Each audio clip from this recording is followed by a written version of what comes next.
Ya, Assalamualaikum warahmatullahi wabarakatuh. Sebelumnya saya akan memperkenalkan diri saya terlebih dahulu. Nama saya Syifa Fauzia, dengan NPM 120410200066. Nah, pada kesempatan kali ini, alhamdulillah saya diberikan kesempatan untuk membawakan salah satu subtema atau materi yang ada dan mempresentasikannya.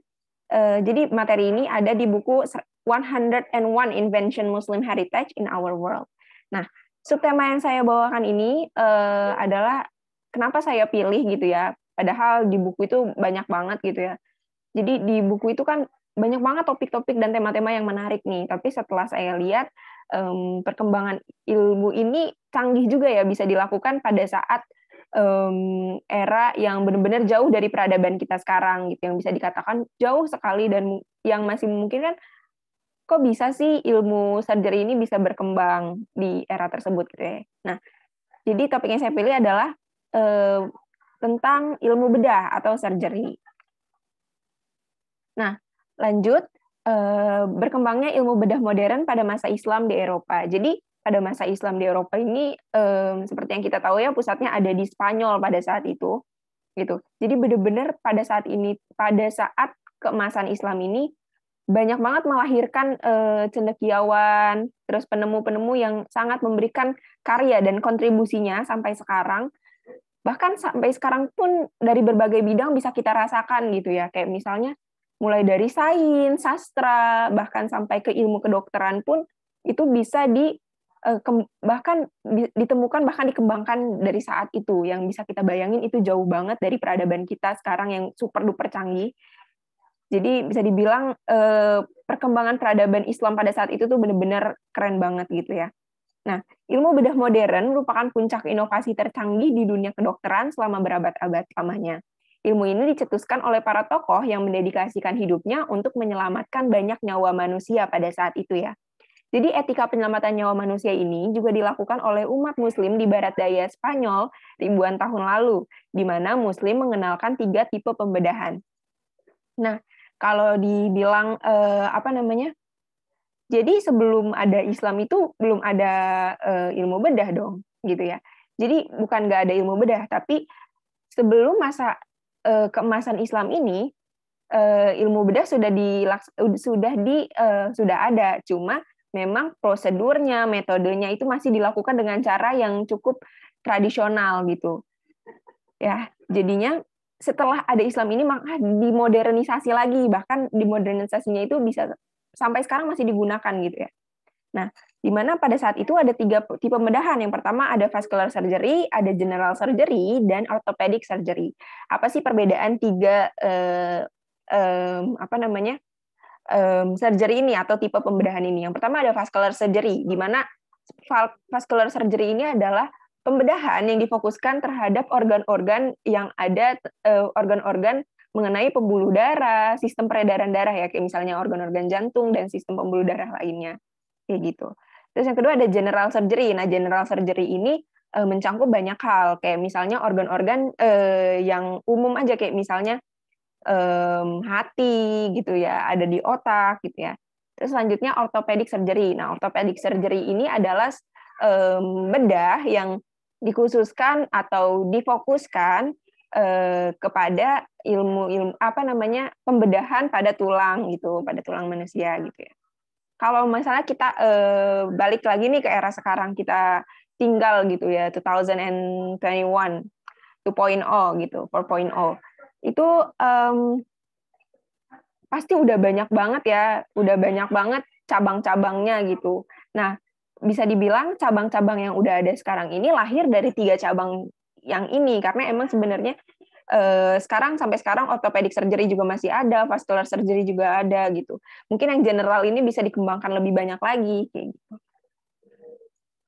Lanjut. Nah, kalau misalnya kita udah ngomongin tentang gimana sih perkembangan dari perkembangan dari ilmu kedokteran atau ilmu bedah pada saat itu, kita nggak afdol banget kalau misalnya kita nggak ngomongin tokoh yang terlibat atau tokoh yang mencetuskan, menemukan hal tersebut. Nah, yang pertama itu ada Al-Zahrawi. Nah, Al-Zahrawi ini biasa dikenal sebagai Abul Qasis. Jadi Al-Zahrawi ini adalah nama nama nama Islamnya ya. Tapi untuk para orang Eropa nih taunya dia salah satu dokter yang dikenal dengan nama Abul Qasim kayak gitu. Nama lahirnya itu adalah Abul Qasim Khalaf Ibnu Al-Abbas Al-Zahrawi.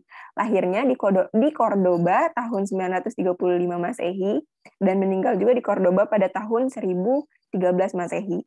Nah, jadi sebenarnya kontribusi Al-Zahrawi atau Abul Qasim ini sangat banyak ya di dunia kedokteran, apalagi selain di dunia, apalagi difokuskan tadi terhadap ilmu bedah. Yang pertama itu dia adalah pionir atau disebut Bapak Ilmu Bedah Modern di dunia. Yang kedua, dokter kepercayaan Khalifah Umayyah pada masa pemerintahan Khalifah Al-Hakam II. Yang ketiga, menemukan lebih besar dari 26 peralatan bedah yang masih digunakan hingga sekarang, gitu ya. Jadi nanti kita lihat ada beberapa alat-alat bedah yang ternyata itu hasil dari penemuannya Abul Qasim ini, kayak gitu. Yang keempat, menyusun kitab ilmu kedokteran yang judulnya At-Tasrif Ilman Ajiza an At-Ta'lif sejumlah 30 jilid dengan tebal 1.500 halaman. Ya. Nah, selanjutnya, mengklasifikasikan 325 macam penyakit berdasarkan gejalanya. Selanjutnya memaparkan berbagai teori kedokteran dan pengobatan yang beberapanya masih diterapkan hingga saat ini, ya, menjadi pedoman dan rujukan kaum dokter bedah Eropa setidaknya hingga masa Renaissance. Dan yang terakhir mengenalkan prosedur pembedahan terbaru, 200 surgical instrument dan dental instrument serta pharmaceutical juga dia mengenalkan prosedur-prosedur tersebut gitu ya. Karena besarnya kontribusi Al-Zahrawi ini terhadap ilmu kedokteran maupun ilmu bedah di Spanyol, pokoknya dia sangat membesarkan nama Spanyol lah ya. Namanya pun diabadikan menjadi nama sebuah jalan di Cordova, Spain dengan nama Abul Qasim Street gitu ya. Kalau misalnya kita lihat gambar yang paling kiri di bawah, itu kita lihat ada Abul Qasim Street gitu ya. Karena itu saking berjasanya si Bapak Abul Qasim ini atau Bapak Al-Zahrawi ini sampai dibuatkan jadi nama jalan gitu ya. Untuk yang atasnya, di gambar atasnya ada yang tulisan Liber Theoricae, itu adalah bukunya tadi, buku yang dibuat oleh Al-Zahrawi sendiri, tapi itu udah di translate ya, atau di translate menjadi bahasa Latin ya, gitu. Dan di sini juga ada beberapa gambar dari peralatan bedah yang dicetuskan oleh Bapak Abul Qasim atau Al-Zahrawi. Gitu. Selanjutnya, nih ada desain alat bedah dan penjelasan yang dibuat Al-Zahrawi. Ini adalah beberapa gambar-gambar yang ada di buku yang dibuat oleh Abul Qasim atau Bapak Al-Zahrawi ya. Salah satu penemuan alat bedah terbesar oleh Al-Zahrawi adalah penggunaan catgut. Nah ya, jadi catgut ini digunakan untuk menutup luka bedah, ya. Atau yang kita sebut apa sih catgut? Jadi kalau catgut itu adalah benang bedah ya. Jadi pada saat sebelum itu ya, ini sedikit fun fact yang aku baca dari beberapa sumber gitu, bahwa sebelum ditemukannya benang bedah, kalau misalnya tetap dilakukan pembedahan sebelumnya, tapi ditutupnya itu menggunakan semut gitu. Ada juga yang menggunakan alat-alat herbal. Jadi penemuan catgut ini menjadi salah satu penemuan terbesar ya di dunia kedokteran. Kenapa? Karena sebelum itu, sebelum ditemukannya catgut, orang-orang yang habis dibedah itu cuma dikasihkan ramuan herbal supaya lukanya sembuh. Jadi dia tidak boleh beraktivitas sebelum lukanya benar-benar tertutup kayak gitu. Terus selain itu, beliau juga menemukan pisau bedah, sendok bedah, retraktor, pengait, surgical rod, spatula, bonsau, plaster, dan masih banyak lainnya. Nanti aku kasih gambarnya. Nah, ini dia gambar-gambarnya ya. Mungkin kalau misalnya kita lihat, ini kan masih hitam putih ya, jadinya nggak terlalu kelihatan gitu masih. Sebenarnya ini terbuat dari stainless semua. Dimana kalau misalnya kita mungkin kalau kita lihat dari sini sekilas cuma kayak arsiran, karena dulu kan belum ada foto atau gimana ya, belum bisa difoto, jadinya di sini cuma bisa dilihat arsiran gitu ya. Kalau misalnya kita lihat langsung, mungkin ini gambarnya kan dari stainless, jadinya terlihat juga mungkin pada saat itu sudah sangat modern seperti itu. Nah, ini ada beberapa prosedur bedah yang digunakan oleh Bapak Abul Kasis ya.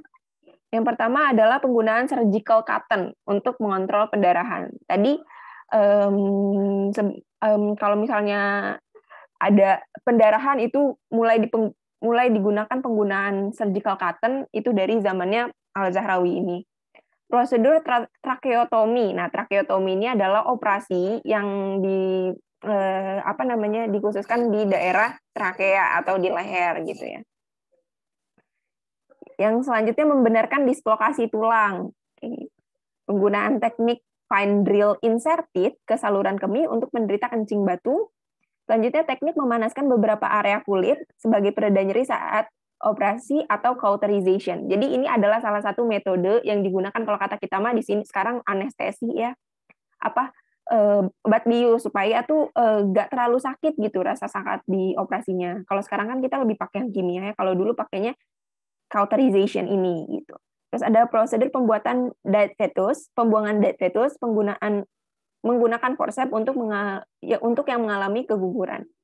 Nah, ini atau kita biasa bilang sekarang mungkin dikuret, dibersihin gitu ya, biar dia nggak jadi penyakit ke depannya. Selanjutnya, selain ada Al-Zahrawi, di sini juga ada Ibnu Sina. Nah, Ibnu Sina juga punya nama yang terkenal di Eropa itu adalah Avicenna. Nah, Avicenna atau Ibnu Sina ini lahir dengan nama Abu Ali Al-Husain bin Abdullah bin Sina. Lahir di Afshanha, Uzbekistan, tahun 980 Masehi dan meninggal di Hamadan, Persia pada tahun 1037 Masehi ya. Nah, kontribusi Ibnu Sina di dunia kedokteran apa aja sih gitu ya. Yang pertama, penemu teori penularan penyakit TBC atau pada saat itu penularan kan masih belum bisa dilihat sampai sekarang ya. Kayak misalnya ada laboratorium untuk lihat kayak misalnya sekarang COVID gitu kan bisa dalam beberapa saat langsung diidentifikasi ada penyakit baru. Kalau mungkin pada saat itu emang lebih susah untuk dilihat ini tuh penyakit menular loh gitu. Selanjutnya, penggagas penggunaan etanol atau alkohol sebagai desinfektan. Desinfektan ini adalah pembunuh kuman ya, atau yang bisa menghilangkan kuman gitu. Menemukan anestesi atau teknik pembiusan dalam dunia bedah.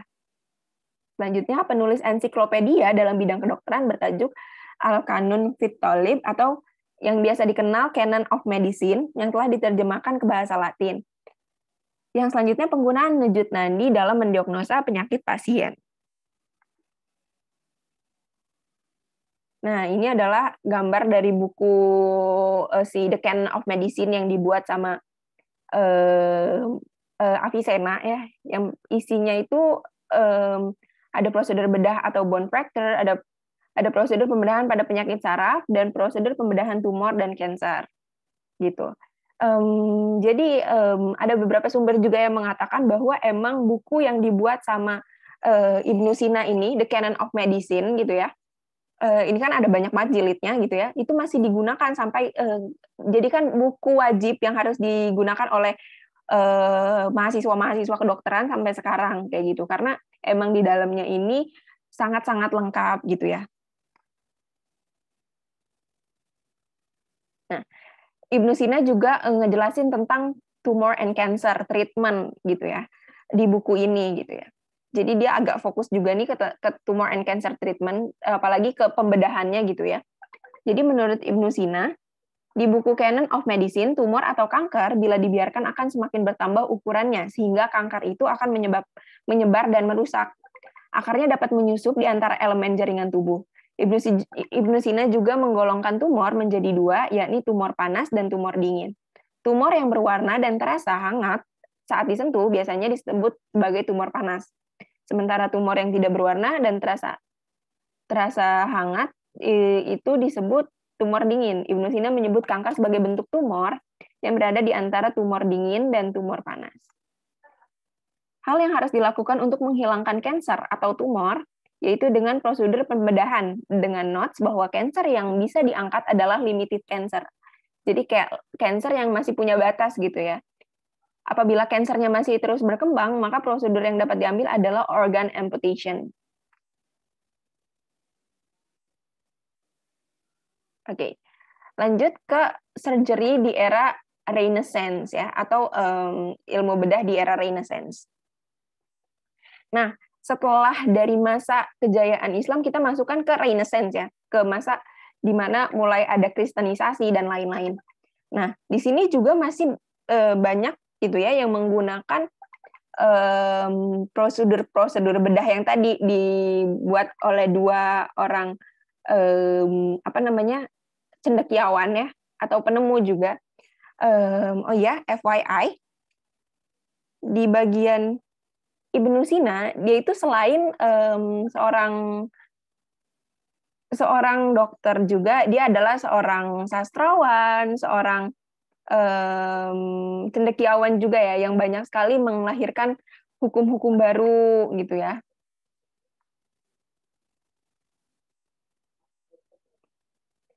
Nah, surgery di treatment di era Renaissance. Jadi ilmu bedah pada masa Renaissance difokuskan pada infeksi saat operasi dan manajemen penggunaan darah saat operasi. Itu jadi kalau sebelumnya tadi lebih ke bedah, sekarang karena ada luka ya, jadinya difokuskan pada infeksi gitu. Sama sakit tadi, penggunaan obat bius dan lain-lainnya. Penggantian sistem cauterization yang menjadi penggunaan kloroform sebagai obat bius untuk membuat pasien tidak sadarkan diri saat dibedah. Jadi apa ya? Cauterization ini kan sebelumnya digunakan di eranya tadi Az-Zahrawi ya, Al-Zahrawi. Nah, di mana ini tuh kayak ada penggabungan gitu dari eranya Al-Zahrawi sama apa yang dikemukakan oleh Ibnu Sina. Tadi Al-Zahrawi nemuin cauterization. Ibnu Sina menemukan teknik pembiusan. Makanya di sini tuh kayak buatlah gitu ya, dari bergagaskan dari hal yang digagaskan oleh dua penemu dan dokter terkenal pada saat zaman era keemasan Islam tersebut, itu dibuatlah kloroform sebagai obat bius yang membuat pasien tidak sadarkan diri saat dibedah. Jadi tidak terlalu merasakan sakit ketika dibedah. Gitu ya. Terus selanjutnya penemuan cara mengurangi habisnya darah saat operasi, yaitu dengan menjepit pembuluh darah. Dan beberapa tokoh yang berperan dalam ilmu bedah di era ini adalah Ambroise Paré dan Galen dan Vesalius. Kayak gitu. Ya, mungkin sekian presentasi yang dapat saya paparkan, gitu ya. Dari presentasi dan hasil saya membaca tentang bab ini di buku 101 Invention Muslim Heritage ini, jujur saya banyak banget menemukan suatu inspirasi dan mulai lebih ketakjub sih ya mungkin, karena pada zaman itu yang bisa dibilang kan masih sangat jauh gitu, maksudnya itu beribu-ribu tahun yang lalu dan masih jauh dari yang namanya modernisasi seperti sekarang ya, adanya teknologi gitu. Jadinya lebih ke mungkin bangga ya, mungkin lebih ke bangga dan mulai tahu juga nih ternyata banyak banget nih ilmuwan Islam yang bisa memberikan banyak banget kontribusi yang bisa kita rasakan di era yang bahkan sampai sekarang masih kita rasakan banget gitu. Yang ngasih, kalau misalnya mereka nggak menemukan, mungkin masih banyak banget hal-hal yang belum kita temukan sampai sekarang kayak gitu.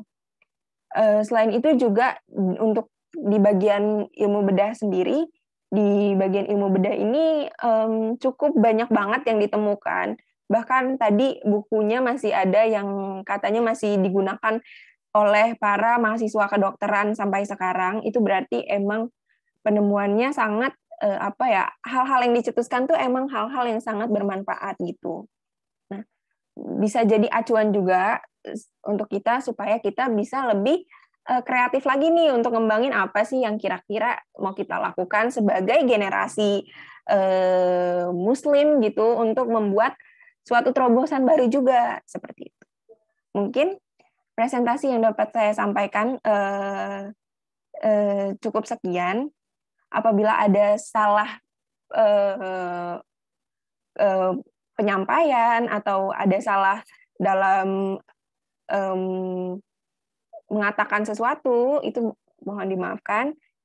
Kurang lebihnya mohon maaf. Billahi taufiq wal hidayah. Wassalamualaikum warahmatullahi wabarakatuh.